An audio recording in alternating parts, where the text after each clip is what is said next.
Rythu Bharosa ready, విడతల వారీగా అన్నదాతల ఖాతాల్లో జమ 1-2 రోజుల్లో రాబోతున్న క్లారిటీ అట. So Rythu Bharosa పైసలట ready అవుతున్నాయట. 9,000 కోట్లు విడతల వారీగా అన్నదాతల ఖాతాల్లో జమ కాబోతున్నాయట. 1 లేదా 2 రోజుల్లో క్లారిటీ వస్తుందట.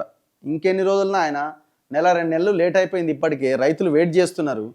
ఇప్పుడు ఏమో ఎలక్షన్ల నుండి ఈ పాటికి ఎంత కష్టమైనా పడిపోయేవి అకౌంట్లో, కానీ ఎలక్షన్స్ లేవు కదా. ఇప్పుడు వేస్తే ఎలక్షన్స్ లేవు, మళ్ళీ ఎంపీటీసీ జెడ్పీటీసీ నాటికి మళ్ళీ ఏం వేయాలి అకౌంట్లో అనే ఆలోచనలో ఉన్నాడు రేవంత్ రెడ్డి. అందుకే లేట్ అవుతుంది.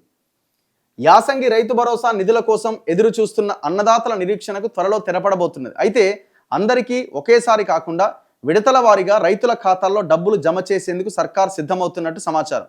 నిధుల విడుదలకు సంబంధించి సర్కారు సూత్రప్రాయంగా ముహూర్తం ఖరారు చేసినట్టుగా తెలిసింది. దీనిపై 1 లేదా 2 రోజుల్లో క్లారిటీ వస్తుందట.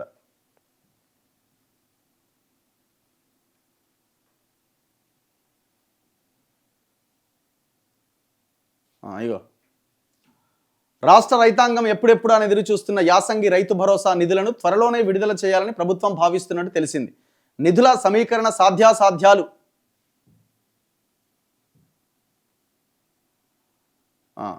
పరిశీలించాలని ఆర్థిక శాఖ అధికారులను సీఎం రేవంత్ రెడ్డి ఆదేశించినట.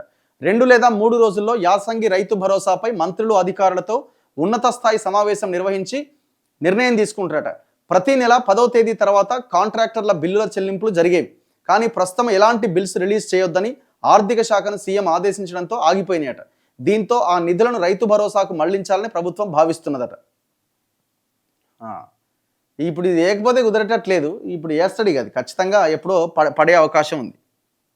అయితే ఏమంటున్నట, మున్సిపల్ ఎన్నికల ప్రచారం సందర్భంగా పోలింగ్ ముగిసిన తర్వాత యాసంగి రైతు భరోసా నిధులు విడుదల చేస్తామని ప్రకటించాడు రేవంత్ రెడ్డి. అయితే ఎన్నికల ప్రక్రియ ముగిసి సుమారు 1 నెల రోజులు అయిపోయింది. దీంతో సాధ్యమైనంత త్వరలో ఈ భరోసా నిధులను రైతుల అకౌంట్లో జమ చేయాలని ముఖ్యమంత్రి భావిస్తున్నారు. ఆ మేరకు ఆర్థిక శాఖ అధికారులను నిధుల సమీకరణపై దృష్టి పెట్టాలని ఆదేశించారు. ఈ నెల 31తో ప్రస్తుత ఆర్థిక సంవత్సరం ముగుస్తున్నది. రైతులందరికీ ఒకేసారి నిధులు ఇవ్వడం కుదరదు.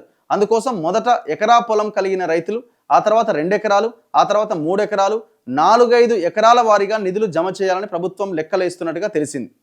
అసెంబ్లీ సమావేశాల ప్రారంభం కంటే ముందే ముఖ్యమంత్రి ఉన్నత స్థాయి సమావేశం నిర్వహించి రైతు భరోసా నిధుల విడుదల తేదీని ప్రకటిస్తారట.